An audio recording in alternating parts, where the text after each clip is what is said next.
പൊളിഞ്ഞ് പാളീസായി എല്ലാം തീർന്നു എന്ന് പറഞ്ഞ് നിൽക്കുകയാണോ? എങ്കിലേ നമുക്കൊന്ന് റീസ്റ്റാർട്ട് ചെയ്യാം. നമ്മുടെ എല്ലാവരുടെ ജീവിതത്തിലും എപ്പോഴും ഒരുപോലെ പോവില്ല. എപ്പോഴും സന്തോഷവും എപ്പോഴും ദുഃഖവും എപ്പോഴും പരാജയവും ആർക്കും ഉണ്ടാവില്ല. പരാജയപ്പെട്ട് കഴിഞ്ഞാൽ പരാജയമാണ്, ഇതിൻ്റെ അവസാനമാണെന്ന് പറഞ്ഞിട്ട് അതും മനസ്സിലിട്ട് ജീവിക്കാൻ പാടില്ല. അപ്പം ഞാൻ പറയുന്നത്, നമുക്കെല്ലാവർക്കും ഏത് ഉപകരണം എടുത്താലും അതിന് റീസ്റ്റാർട്ട് ബട്ടൺ ഉണ്ടാവും. എന്ന് വെച്ചാൽ ഇത് ഹാങ് ആവും. നമ്മൾ മനുഷ്യന്മാരല്ലേ, അപ്പോൾ ഹാങ് ആയിക്കൊണ്ടിരിക്കുമ്പോൾ നമ്മളെ റീസ്റ്റാർട്ട് ചെയ്തിട്ട് 1 മുതൽ വീണ്ടും നമ്മൾ തുടങ്ങും.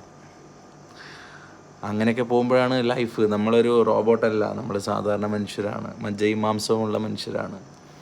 അപ്പം പലപ്പോഴും ഞാൻ ഹാങ് ആവാറുണ്ട്, ഡൗൺ ആവാറുണ്ട്. അപ്പോഴൊക്കെ പൂർവാധികം ശക്തിയോടെ റീസ്റ്റാർട്ട് ആവാറുണ്ട്. നിങ്ങൾക്കും നിങ്ങളുടെ റീസ്റ്റാർട്ട് ബട്ടൺ കണ്ടുപിടിക്കുക, ഓൺ ആവുക.